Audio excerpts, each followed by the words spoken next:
Hay historias que nacen en el ruido y otras que nacen en el silencio. La de él nació en un rincón tranquilo del mundo, donde nadie imaginaba que un niño tímido y desgarbado estaba destinado a cambiar para siempre el lenguaje del baloncesto. Crecer era un desafío. Su propio cuerpo era un enemigo. Demasiado alto, demasiado delgado, demasiado diferente. Mientras otros encajaban sin esfuerzo, él aprendía a ocultarse, sin saber que algún día ya no podría ocultarse de la grandeza. Dirk Nowitzki nació en Würzburg, una pequeña ciudad bávara que nunca imaginó que vería crecer a uno de los jugadores más singulares en la historia del baloncesto. Sus calles tranquilas, sus casas de ladrillo claro y sus colinas verdes parecían más adecuadas para historias simples, no para la transformación de un muchacho tímido en un gigante destinado a cambiar la NBA para siempre. Pero así es como empiezan las leyendas, en lugares donde nadie pensaría mirar.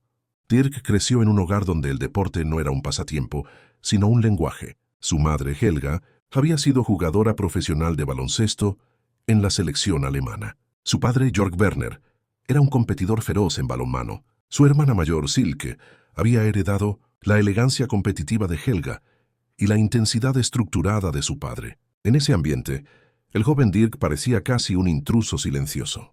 Era más tímido que explosivo, más observador que dominante. Siempre prefería pasar desapercibido, esconderse detrás de su flequillo rubio y esquivar la mirada directa de los adultos.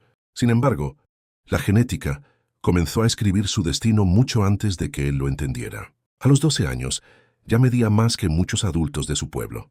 A los 13, sus brazos parecían no terminar, nunca, y sus piernas eran como columnas que aún no sabían cargar tanta altura.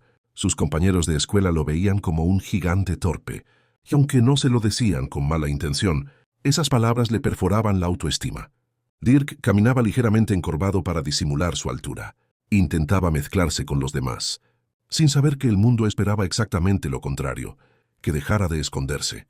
En casa, Helga y Silke intentaban animarlo. Silke, con su energía contagiosa, lo retaba a partidos improvisados en el patio. Helga, con la paciencia de quien conoce el deporte profundamente, trataba de enseñarle fundamentos básicos. Pero Dirk se resistía. No era que no quisiera jugar, era que no quería fallarle a nadie. Cuando eres tímido y grande, sientes que todo error se ve más grande que tú. Y Dirk cargaba con ese miedo silencioso cada día. La primera pista de que su vida cambiaría llegó sin fanfarrias. Un balón de baloncesto viejo que encontró en el garaje. No sabía por qué, pero sintió que debía botarlo, sentirlo, explorarlo. Los primeros dribles fueron torpes, descoordinados. El balón golpeaba su pie, rebotaba en ángulos extraños, escapaba de sus manos largas que aún no sabían controlar nada, pero volvió a intentarlo. Día tras día, había algo en ese sonido sólido y rítmico, el golpe del balón contra el piso de concreto, que lo hacía sentir menos solo. Algo que lo hacía sentir que ese gigante, que era él mismo, quizá podía encontrar armonía dentro de su propio cuerpo. Fue Silke quien finalmente lo convenció de unirse a un equipo. «Eres grande, sí, pero también eres bueno», le decía. Dirk no se lo creía, pero cedió. Entró a jugar en el DJK Würzburg, un club modesto, donde se formaban jóvenes que amaban el deporte, pero no soñaban demasiado con él. Allí Dirk apenas destacaba. Era grande, sí, pero lento. Era alto, sí, pero demasiado delgado. No tenía potencia. Su coordinación era limitada. Y su timidez era un muro infranqueable. El básquetbol parecía más un territorio desconocido que un hogar. Hasta que apareció él. Holger Geschwindner era un hombre peculiar, un exjugador con alma de artista, un científico del movimiento, un filósofo escondido detrás de un bigote y un sentido del humor extraño. Para muchos era un excéntrico. Para Dirk se convertiría en un arquitecto. Holger lo vio por primera vez en un partido amateur, donde el gigante rubio no hacía nada particularmente especial. Pero había algo en esa torpeza, algo en la forma en que botaba el balón, en cómo intentaba adaptarse a su propio cuerpo como si fuese un traje nuevo. Holger vio potencial donde otros veían torpeza. Vio un diamante en bruto donde otros veían un chico avergonzado de su propia grandeza. Lo buscó después del partido y le hizo una pregunta que nadie le había hecho. ¿Quieres ser bueno o quieres ser grande?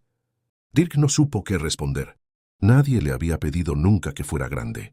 Holger sonrió y le dijo, «Entonces ven a entrenar conmigo. Te enseñaré a escuchar tu cuerpo». Y así comenzó uno de los vínculos más importantes en la historia del deporte. Pero al principio, Dirk pensó que había cometido un error monumental. Los entrenamientos de Holger no tenían sentido. Para él, no empezaban con tiros ni ejercicios tradicionales.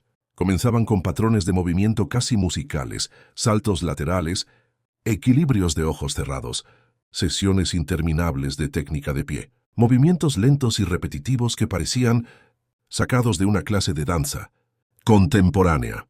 Dirk sentía vergüenza. Pensaba que si alguien lo veía haciendo eso, jamás lo tomarían en serio. Holger, mientras tanto, hablaba en metáforas. Debes bailar con el balón. Tu tiro debe ser un poema. No escuche el ruido, escucha la física. Dirk no entendía nada, pero seguía intentando. Y poco a poco, sin darse cuenta, su cuerpo empezó a despertar. Su coordinación mejoró, su equilibrio cambió, su tiro tomó forma. Y lo más importante, su relación con su altura se transformó. Ya no caminaba encorvado, ya no intentaba esconderse. El gigante empezaba a erguirse. Holger lo llevaba más lejos que cualquier entrenador convencional. Le enseñaba matemáticas de ángulos, ritmos naturales del cuerpo, incluso fragmentos de música para entender el timing. Le hablaba de arcos parabólicos, de la perfección de los 45 grados, de cómo el balón debía tener una rotación que contara una historia en el aire. Era extraño, sí, pero también era profundamente efectivo. A los pocos años, Dirk ya no era aquel adolescente torpe. Comenzó a dominar el juego en su categoría. Su tiro alto e imposible de bloquear empezó a llamar la atención. Tenía un toque que parecía casi irreal para alguien de su tamaño. En Alemania muchos se preguntaban, ¿quién era ese chico que tiraba fadeaways como si hubiera nacido con ellos? En DJK Würzburg, Dirk pasó de ser un muchacho inseguro a una promesa auténtica. El club ascendió de categorías, y él ascendió con ellos. La ciudad entera empezó a hablar del muchacho, rubio que anotaba sin que nadie pudiera detenerlo. Pero el mundo aún no lo conocía. Faltaban los ojos correctos para descubrirlo. Eso ocurrió en 1998. Ese año, un juego de exhibición cambiaría su destino para siempre. En un partido amistoso entre jugadores europeos y un equipo formado por talentos estadounidenses jóvenes, entre ellos un joven Charles Barkley, retirado temporalmente de la NBA, Dirk sorprendió a todos con una actuación feroz. Parecía un jugador salido de otro planeta, veloz, certero, creativo y con un tiro en suspensión que dejaba atónitos incluso a los americanos. Barkley quedó tan impresionado que preguntó de inmediato, ¿quién diablos es ese chico rubio? Los scouts de la NBA empezaron a llenar las gradas en cada presentación de Dirk. Llegaban, en secreto al pequeño Würzburg, para ver a aquel gigante con manos de violinista. Anotaba, rebotaba, se movía con agilidad inesperada y dominaba sin necesidad de gritar ni intimidar. Era distinto. Era único. Dirk, sin embargo, no entendía totalmente lo que estaba pasando. Era tímido incluso para manejar la atención. Muchos días, después de ver a hombres con cuadernos y cámaras viéndolo jugar, regresaba a casa confundido. ¿De verdad podría jugar en la NBA? Él, el chico que se escondía detrás de su propio cuerpo. Holger lo tenía claro. Cada vez que veía la duda en su rostro le repetía, no creas en lo que ves ahora. Cree en lo que puede ser. Llegó entonces el draft de 1998. Una oportunidad tan enorme como aterradora. Dirk viajó a Estados Unidos con una mezcla de ilusión y miedo. No hablaba bien inglés. No entendía el estilo de vida. No conocía a nadie.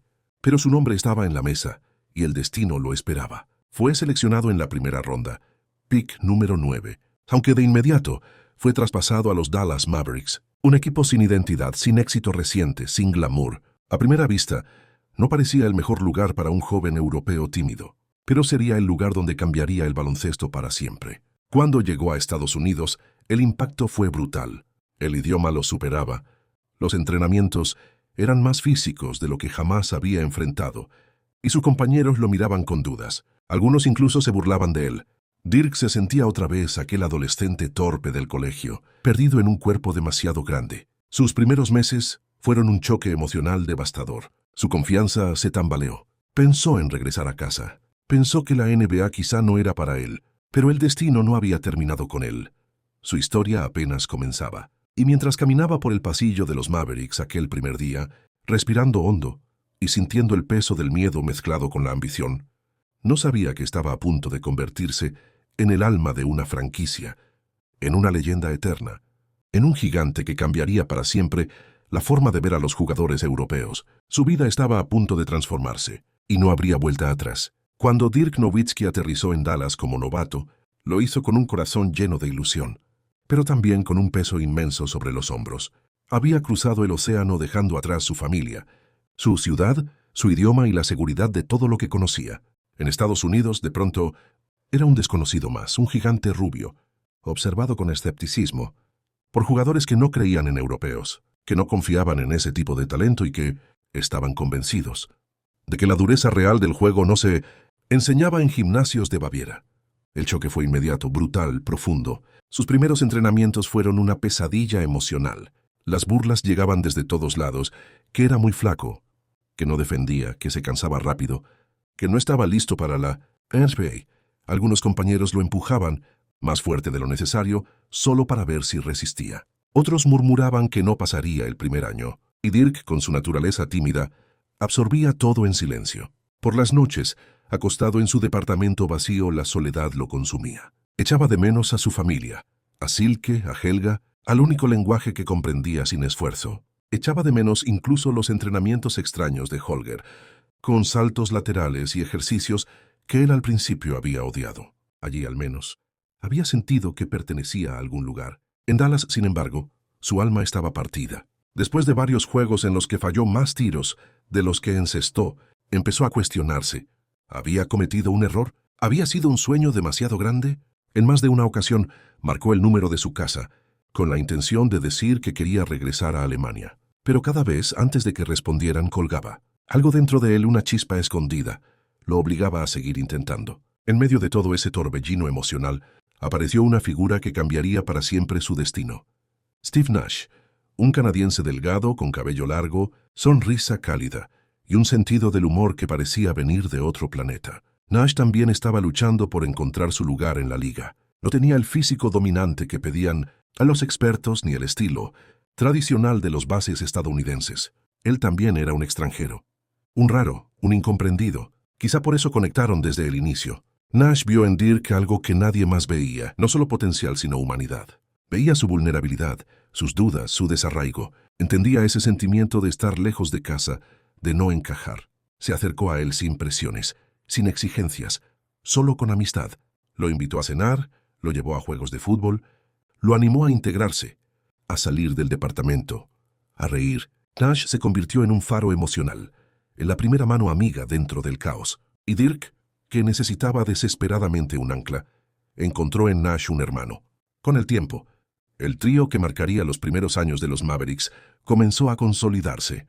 Michael Finley, el líder veterano, Steve Nash, la mente brillante, y Dirk Nowitzki, el talento en crecimiento. La franquicia, que llevaba años en una oscuridad deportiva casi eterna, empezó a ver destellos de esperanza. Dirk aún no era una estrella, pero algo se movía. Su ética de trabajo era innegociable. Después de cada derrota, pasaba horas en el gimnasio. Después de cada entrenamiento duro, se quedaba a lanzar 1000 veces hasta que sus brazos temblaran. Aunque dudaba, nunca dejaba de esforzarse, y ese esfuerzo empezó a dar frutos. El cuerpo de Dirk lentamente comenzó a adaptarse. Sus movimientos ya no parecían torpes. Su coordinación, refinada por años con Holger, empezó a florecer bajo el ritmo vertiginoso de la NBA. Su tiro se convirtió en un arma. Aquella suspensión altísima, casi imposible de bloquear, empezaba a mostrar su magia. El fadeaway que había practicado cientos de horas, apoyado en una sola pierna, con el cuerpo inclinándose hacia atrás, como si desafiara la gravedad, comenzaba a nacer ante los ojos del mundo. Los defensores no entendían cómo detenerlo. Los entrenadores empezaron a preguntarse si estaban viendo el futuro del baloncesto sin darse cuenta. Dirk no era un ala pívot tradicional. No era un poste poderoso, ni un guerrero del rebote. Tampoco era un escolta. Era algo distinto, una mezcla que nadie había visto. Con su tamaño y su capacidad de tirar desde fuera, estaba redefiniendo la posición. Sin saberlo, estaba creando el concepto de stretch four, un ala pívot que estiraba la defensa, que obligaba a los pivotes rivales a salir de la pintura, que abría espacios imposibles. El juego cambiaría por él. Su ascenso fue rápido pero no lineal. Con los Mavericks en pleno crecimiento, llegaron por fin a los playoffs. Para Dirk era un sueño, para Dallas era un milagro, y para la NBA una sorpresa. En esos primeros años, Dirk mostraba destellos de grandeza, pero también quedó marcado por derrotas dolorosas. Cada eliminación golpeaba su espíritu. Cada temporada terminada sin gloria habría nuevas heridas. La más dura hasta ese momento llegó en 2006, los Mavericks, con un Dirk ya convertido en uno de los mejores jugadores ofensivos del planeta. Avanzaron hasta las finales de la NBA. El mundo entero los veía como favoritos para ganar el título. Era el momento culminante. Dirk estaba jugando a un nivel extraordinario, liderando a Dallas con una mezcla de belleza y ferocidad. Pero al frente se encontraron con los Miami Heat de Dwayne Wade y Shaquille O'Neal. Y lo que ocurrió después quedaría marcado en la memoria de Dirk para siempre. Dallas ganó los primeros 2 juegos. Estaban a solo 2 victorias del campeonato. Pero entonces, Wade tomó el control de la serie como una tormenta desatada. Partido tras partido, anotaba desde todos los rincones, entraba a la pintura, ganaba faltas, y la serie comenzó a cambiar de color. Para Dirk, fue doloroso ver cómo la oportunidad de su vida se desvanecía entre sus dedos. Los Mavericks perdieron 4 juegos seguidos. Miami celebró. Dirk se derrumbó. El golpe emocional fue devastador. No solo era la derrota, era el sentimiento de haber fallado a la ciudad, al equipo, al sueño. Aquella imagen de él caminando hacia los vestuarios, la cabeza abajo, los hombros pesados, se convirtió en un símbolo de una herida que tardaría años en sanar, pero lo peor aún no llegaba. En 2007, los Mavericks tuvieron una temporada histórica. Ganaron 67 partidos. Dirk ganó el MVP de la liga. Era el mejor año de su carrera. Parecía la temporada perfecta para redimirse, para volver a las finales y cerrar esa herida abierta. Pero entonces, en la primera ronda de playoffs, ocurrió lo impensable, el desastre del We Believe. Los Golden State Warriors, un equipo que apenas había entrado a playoffs, con jugadores infravalorados, con un estilo caótico y sin miedo, se enfrentaron a los Mavericks como si no tuvieran nada que perder. Y les ganaron. Les arrebataron el alma. Los humillaron. Dirk caminando hacia el vestuario. Después de ser eliminado por un equipo número 8 fue una escena que incluso él deseaba borrar de su memoria. Fue el punto más bajo de su carrera, más bajo que la derrota en 2006, más bajo que su primera temporada de novato. Su alma estaba rota, su confianza destrozada. En entrevistas posteriores, admitió que nunca había llorado tanto en su vida como en esos días. Y entonces hizo algo inesperado. Desapareció. Se fue solo a Australia, sin cámaras, sin fans, sin prensa. Solo él y el silencio. Buscaba respuestas, buscaba recuperar algo que sentía perdido. Caminó durante horas por el desierto. Se internó en la naturaleza. Pasó noches enteras contemplando el cielo. Se enfrentó a la soledad más cruda, aquella que no se esconde con victorias ni trofeos. Quería entender quién era sin baloncesto, quién era sin MVP, sin playoffs, sin expectativas. Quién era Dirk Nowitzki cuando el balón dejaba de botar. Ese viaje lo transformó. Comprendió que el fracaso no era un final, sino un comienzo. Que la grandeza no se construye sin cicatrices. Que todas las derrotas, incluso las más humillantes, podían convertirse en combustible para el espíritu. Regresó a Dallas siendo otro hombre. Más fuerte, más sereno, más decidido, con una mirada clara y un fuego silencioso que nunca antes había mostrado. Sus hombros ya no caían bajo el peso de la duda. Su postura era firme, su alma era de titanio. Y en cuanto pisó la duela nuevamente, quienes lo vieron supieron que algo en él había cambiado para siempre. Dirk Nowitzki estaba listo. Listo para reconstruirse. Listo para enfrentarse a sus demonios. Listo para demostrar ante el mundo entero que aún no había dicho su última palabra. El renacimiento había comenzado. Cuando Dirk Nowitzki regresó de Australia, no solo volvió un jugador más fuerte, volvió un hombre que había entendido algo que muy pocos comprenden. El fracaso no era un signo de debilidad, sino una revelación. Una puerta que marcaba el camino hacia la grandeza. Aquel torneo perdido en 2006 y la humillación del 2007 no eran fantasmas que debían atormentarlo, sino enseñanzas profundamente clavadas en su esencia. Ese dolor lo moldeó, lo purificó. Lo hizo aceptar que el destino no se regala, se conquista. Y Dirk estaba listo para conquistar el suyo. Los años siguientes fueron una mezcla de paciencia, evolución y madurez. Dirk dejó de intentar demostrarle al mundo que era fuerte. Empezó a demostrarlo sin decir una sola palabra. Ya no era el joven tímido, que se escondía detrás de su propio cuerpo, ni el chico inseguro que temía fallar. Era un guerrero silencioso, un líder, un hombre cuya presencia bastaba para transmitir calma en medio del caos. La liga lo respetaba. Los jugadores lo temían. Los entrenadores lo estudiaban. Y Dallas lo amaba. Lo adoptó como su hijo, su símbolo, su faro. Mark Cuban, siempre apasionado, lo defendía como si fuera su hermano pequeño. Holger regresaba a Dallas cada verano para trabajar con él, repitiendo ejercicios tan extraños como los de su adolescencia. Tiros desde ángulos imposibles, repeticiones en equilibrio, fundamentos casi artesanales. Dirk nunca dejó de escuchar a Holger, nunca dejó de ser alumno. Ese vínculo no era de entrenador y jugador, era de maestro y discípulo eterno. Y así llegó el año 2011, el año en que la historia se detuvo para mirar. Los Mavericks no eran favoritos. No eran el equipo más joven, ni el más atlético, ni el más mediático. Pero eran un equipo completo, inteligente, experimentado, y con un líder que ya no jugaba con rabia, sino con sabiduría. Dirk ya no solo anotaba, controlaba el tiempo. Era como un violinista, en un escenario donde la NBA entera escuchaba cada nota. La primera gran prueba llegó contra Los Angeles Lakers, el equipo de Kobe Bryant, los campeones defensores, el peso pesado del oeste. Nadie creía que Dallas pudiera ganar esa serie, pero los Mavericks sorprendieron al mundo, barriendo a los Lakers con una frialdad quirúrgica. Aquella actuación épica, especialmente el histórico partido donde Dallas encestó triples desde todos los rincones, quedó grabada en la memoria colectiva. Kobe, derrotado, reconoció la grandeza del alemán. Esa victoria no solo los llevó a la siguiente ronda, confirmó que algo especial estaba sucediendo. Luego vino Oklahoma City Thunder, una tormenta de juventud y talento. Durant, Westbrook, Harden, 3 futuros MVPs en un mismo equipo. La energía del Thunder parecía incontrolable. Pero Dirk jugó una de las series más dominantes de su vida. En el juego 1, con 48 puntos y un solo tiro fallado en la línea de libres, dejó claro que no permitiría que la juventud los superara. Cada fadeaway era una pintura. Cada triple era una herida. Cada movimiento era la firma de un artista que sabía que ese era su año. Y lo fue. Dallas venció al Thunder y avanzó a las finales. Allí esperándolos, los Miami Heat, pero no los Heat de 2006. Estos eran más temidos, más mediáticos, más polarizantes. LeBron James, Dwayne Wade, Chris Bosh, el super equipo. La narrativa estaba escrita antes de que comenzara el duelo. Miami iba a dominar. Miami iba a coronarse. Miami era el futuro. Nadie creía en Dallas, excepto ellos mismos. En el juego 2, enfermo, débil, con fiebre, Dirk tomó el balón en los segundos finales. Penetró con su mano izquierda, su mano débil, y anotó la bandeja para robar un partido que parecía perdido. Ese momento cambió la serie, cambió el destino, cambió todo. Fue un golpe de realidad. Fue un recordatorio de que el corazón no se mide en centímetros ni en músculos, sino en alma.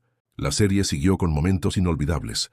Remontadas imposibles, triples de Terry, defensas milagrosas de Marion, liderazgo silencioso de Kidd, la fuerza interior de Tyson Chandler.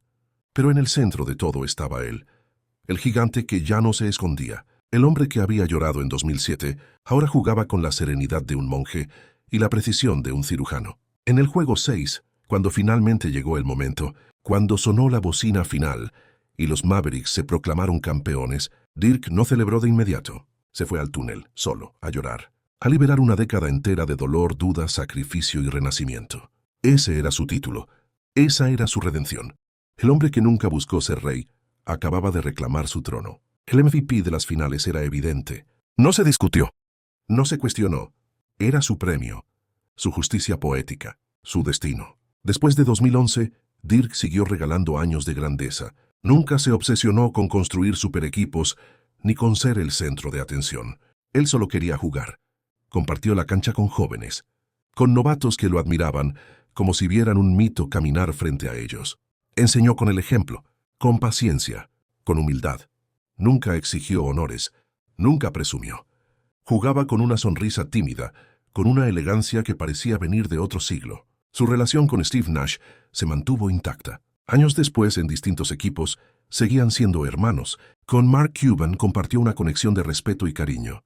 Cuban haría cualquier cosa por él. Y Holger, siempre Holger, seguía viajando a Dallas para trabajar con su discípulo, incluso cuando el mundo ya lo había coronado como maestro. Dirk jugó 21 temporadas, 2 décadas en una misma franquicia, una fidelidad casi irreal en tiempos modernos. Su cuerpo envejecía, pero su espíritu no. Las piernas dolían, pero su tiro seguía siendo poesía. Los Mavericks comenzaron a perder más de lo que ganaban, pero él no se fue. Nunca buscó un último título en otro lugar. Nunca quiso escapar. Dallas era su casa, su gente, su historia. En su último juego en Dallas, el American Airlines Center vibró como nunca antes. Las leyendas lo acompañaron. La ciudad entera lloraba. Cuando Dirk tomó el micrófono y dijo que ese sería su último baile, su voz se quebró, y con ella miles de corazones. Sus palabras fueron simples, pero inmortales. Agradeció, sonrió, lloró y, sobre todo, transmitió la esencia de su vida: humildad. Tras su retiro, la vida le regaló algo que siempre había deseado, pero que nunca había priorizado: tiempo.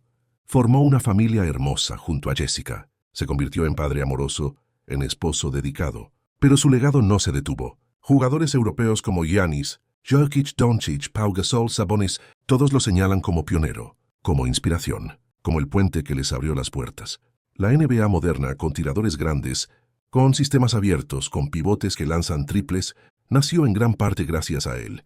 Su ingreso al Hall of Fame fue la culminación de una vida extraordinaria. Subió al escenario con esa sonrisa tímida que nunca perdió. Habló de Holger, de Nash, de Cuban, de su familia, de Alemania, de Dallas. Habló de derrotas, de renacimientos, de la belleza del trabajo silencioso. No dio discursos grandilocuentes, no presumió estadísticas. Solo compartió gratitud. Agradeció incluso a los fracasos, a esos golpes que lo habían convertido en el hombre que era. El auditorio entero se puso de pie. Por él, por su historia. Entró caminando a una cancha vacía del American Airlines Center. Nadie lo veía. Solo él y la duela que había sido su hogar por tanto tiempo. Caminó despacio. Respiró hondo. Observó el aro, el mismo que había visto miles de veces. Recordó a ese niño torpe que intentaba esconder su altura. Y entonces entendió algo profundo. Él nunca fue un rey sin corona. La corona no lo hacía rey. Lo hacía su alma. Lo hacía su camino. Lo hacía la huella imborrable que había dejado en millones de personas. Se sentó en medio de la cancha. El silencio parecía eterno. Y allí, en ese instante íntimo, comprendió la verdad esencial de su legado. La grandeza no está en los títulos, sino en lo que dejas en los demás, en cómo inspiras, en cómo transformas, en cómo vives. Dirk Nowitzki cerró los ojos por un momento. Dejó que la calma lo abrazara y sonrió. Sabía que, aunque la cancha estuviera vacía, su historia jamás lo estaría, porque su legado viviría para siempre, más grande que cualquier trofeo, más alto que cualquier estatua, más eterno que cualquier corona. Era el gigante de Würzburg, el héroe de Dallas, el pionero de una nueva era. Y su trono finalmente había sido encontrado.